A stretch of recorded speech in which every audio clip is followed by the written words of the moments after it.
নমস্কার বন্ধুরা, কেমন আছো? আশা করি তোমরা যে যেখানে আছো সবাই খুব খুব ভালো আছো। তো ফ্রাইড রাইস বানালাম, এখন চিলি চিকেন বানাবো।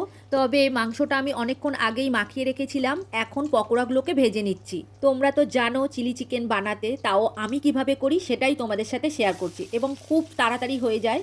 তো দেখো পকোড়াগুলোকে ভেজে নিয়েছি, এখন তেলের উপরে আদা রসুন একটুখানি ভেজে নিচ্ছি।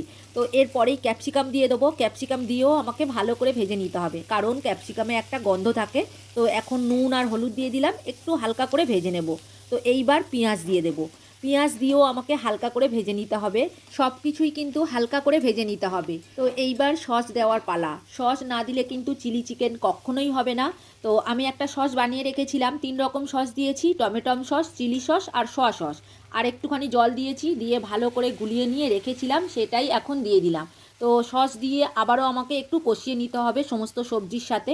তো ভালো করে কষিয়ে নিয়েছি, এইবার জল দেওয়ার পালা। দেখো জল দিয়ে দিলাম।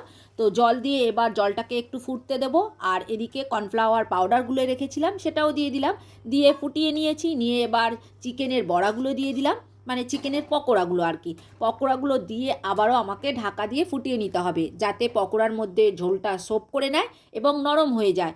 এখন ঢাকা দিয়ে ফুটিয়ে নেওয়ার পালা, তবে এর মধ্যে একটুখানি চিনি দিতে হবে আর শেষে একটুখানি গরম মশলা দিতে হবে, তাহলেই চিলি চিকেন আমার পুরোপুরি কমপ্লিট হয়ে যাবে। তো দেখো এখন চিনি দিয়ে দিলাম, যেহেতু চিলি চিকেন একটু মিষ্টি মিষ্টি খেতে হয়।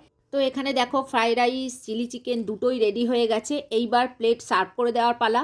তো প্লেটে আমি গুছিয়ে দিয়ে দিয়েছি সবাইকে, চলো এইবার খাওয়া দাওয়াটা সেরে নিই। তোমরা যদি এরকম মিনি ব্লগ দেখতে চাও, এখনও পর্যন্ত যারা আমার চ্যানেলটিকে সাবস্ক্রাইব করোনি, প্লিজ সাবস্ক্রাইব করে দিও। আজকের মতো বাই।